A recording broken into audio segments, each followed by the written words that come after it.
370 kilometre हम मध्य प्रदेश में चले। उससे पहले तमिलनाडु, केरल, कर्नाटक, आंध्रा, तेलंगाना, महाराष्ट्र से ये यात्रा निकली और अब राजस्थान, हरियाणा और दिल्ली जाएगी और फिर श्रीनगर में हम ये जो तिरंगा है उसको लहराएंगे। ये जब हमने ये यात्रा शुरू की तो काफी लोगों ने हमें कहा, बातचीत हो रही थी कांग्रेस पार्टी में, तो काफी लोगों ने कहा कि देखिए इस यात्रा को गाड़ी में करना चाहिए। दिग्विजय जी हैं यहां पे, उनको याद होगा जब दिग्विजय जी और बाकी लोगों ने कहा कि इस यात्रा को गाड़ी में करना चाहिए, तो मैंने कहा अगर आप यात्रा को गाड़ी में करवाना चाहते हैं तो मैं आपका आदमी नहीं हूं, फिर आपको किसी और से करवानी पड़ेगी। अगर यात्रा पैदल करनी है तो फिर मैं यात्रा करने के लिए तैयार हूं। और इसके पीछे मेरी सोच थी, सोच ये थी कि 21वीं सदी के हिंदुस्तान में जो हमारे राजनेता हैं, और मैं सिर्फ किसी एक पार्टी की बात नहीं कर रहा हूं, मैं सब पार्टियों की बात कर रहा हूं, कांग्रेस, बीजेपी, बीएसपी, सब पार्टी की बात कर रहा हूं, जो हमारे राजनेता हैं उनके बीच में और जनता के बीच में बहुत दूरी हो गई है।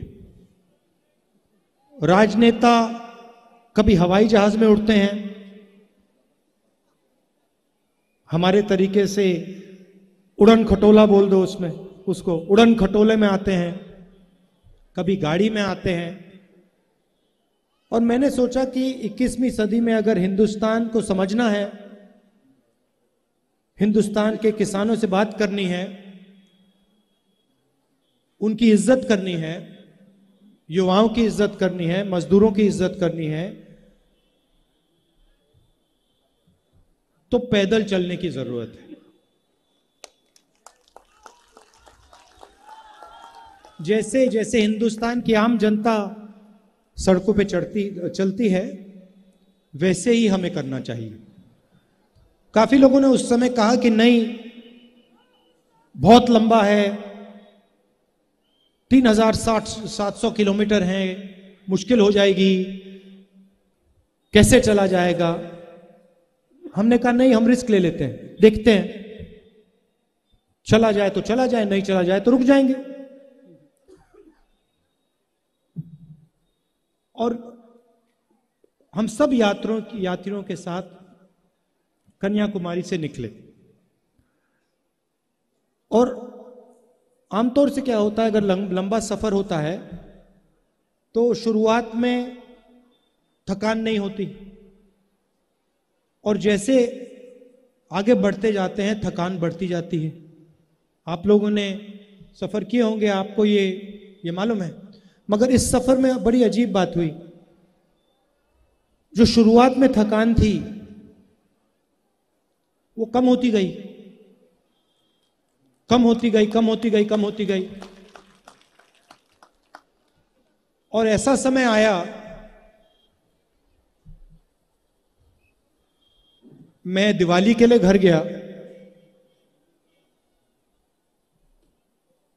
वहां पे मैं अपने घर में पलंग पे लेटा हुआ था, और सुबह उठा और मैंने सोचा कि भाई मैं तो वापस अपने कंटेनर में जाना चाहता हूं, यहां मुझे ठीक नहीं लग रहा। और आप यात्रियों से पूछेंगे तो 8 दिन में हमारी एक ब्रेक होती है, आप उनसे पूछिए, उस दिन कहते भैया आज मजा नहीं आ रहा, हमें चलना है। और अगर आप देखें तो वहां पे जहां हमारा कॉम्पाउंड होता है वहां पे आगे पीछे चलते रहते हैं।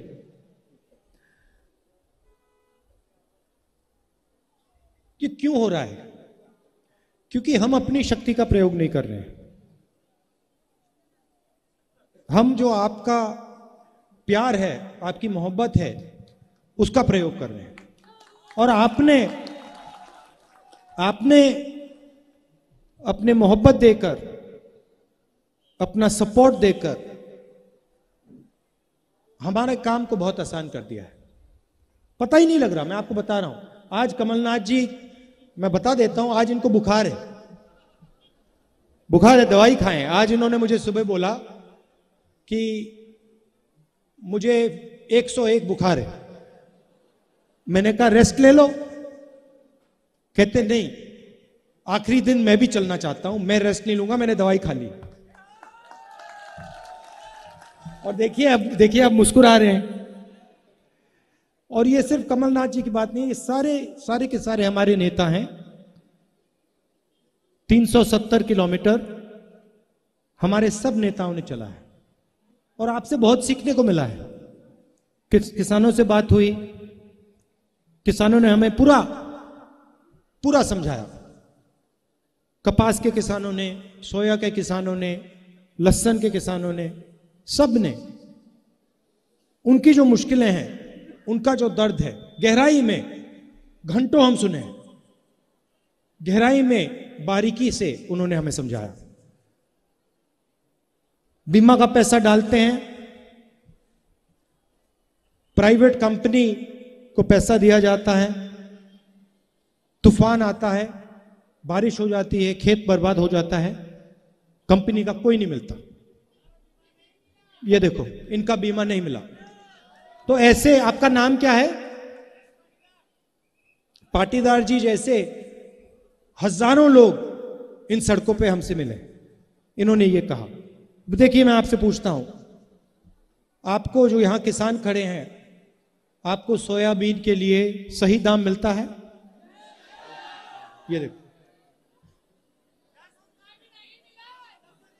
फर्टिलाइजर के दाम,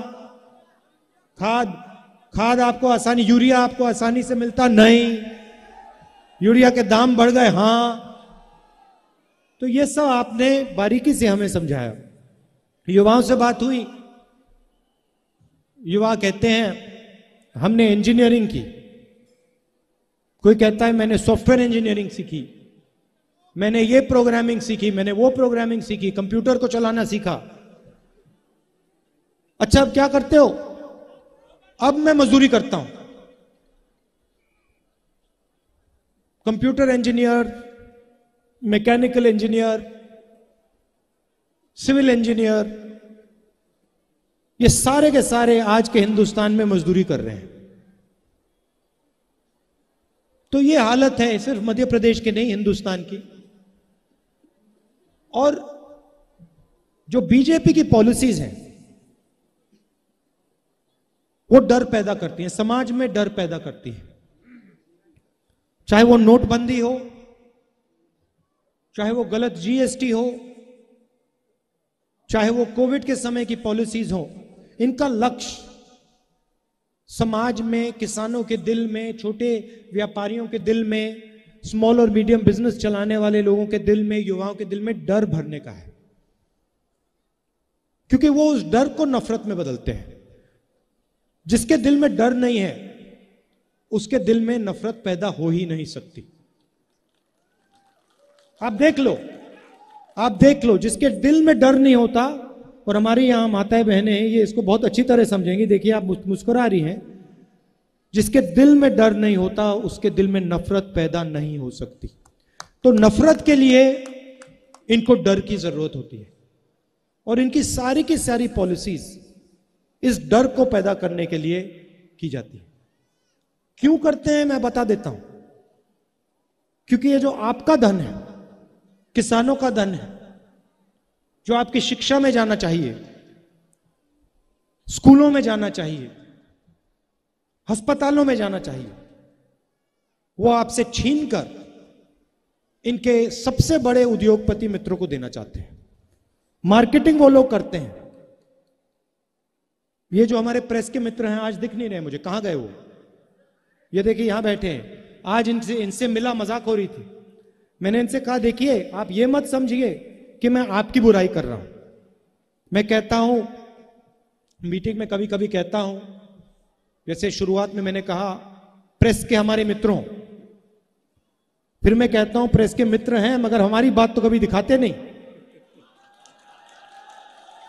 तो कैसे मित्र हैं? टीवी पे हमारी बात नहीं आती, हम मनरेगा की बात करते हैं वो नहीं दिखाते, हम नोटबंदी के बारे में बोलते हैं वो नहीं दिखाते, गलत जीएसटी के बारे में बोलते हैं वो नहीं दिखाते।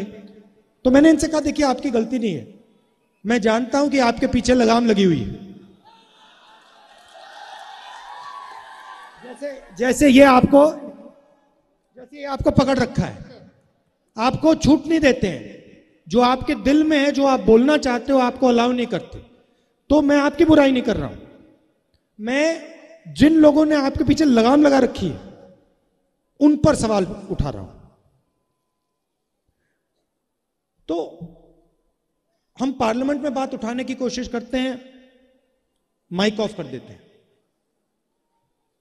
माइक ऐसे ऑफ कर देते हैं, बोलते जाओ जितना बोलना है, कुछ नहीं। देखो मैं दिखाता हूं आपको पार्लियामेंट में क्या होता है, मैं आपको दिखाता हूं।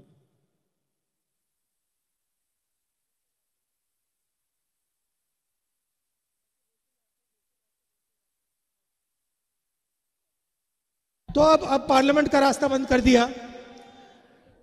जो भी उसमें भैया जो भी बोलो, जो भी बोलना है, जितना भी बोलो, मजे ले लो। देखो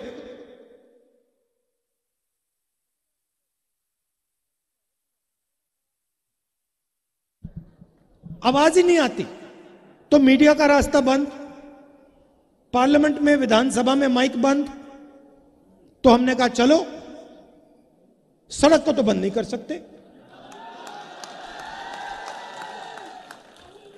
तो इसलिए हम 3700 किलोमीटर सड़क पे चले आपको बताने कि ये जो नफरत फैलाई जा रही है इससे देश को नुकसान हो रहा है।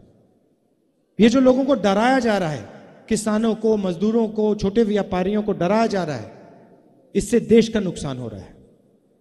जो महंगाई बढ़ रही है इससे देश का नुकसान हो रहा है, जो बेरोजगारी बढ़ रही है इससे देश का नुकसान हो रहा है।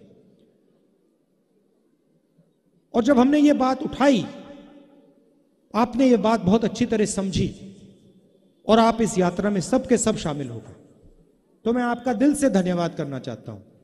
अब हम यहां से मध्य प्रदेश से निकल रहे हैं, राजस्थान जा रहे हैं। आपने पूरा प्यार दिया, मदद की हमारी, ये मैं जिंदगी भर नहीं भूलूंगा, कांग्रेस वाले कोई नहीं भूलेंगे। और आखिरी में मैं तो हमारे जो पुलिस वाले हैं जिन्होंने इस यात्रा की मदद की, आप हमारे साथ चले, आपको भी कष्ट हुआ, आपको भी धक्के लगे, आपका भी मैं दिल से धन्यवाद करना चाहता हूं। सबका बहुत बहुत धन्यवाद। नमस्कार, जय हिंद।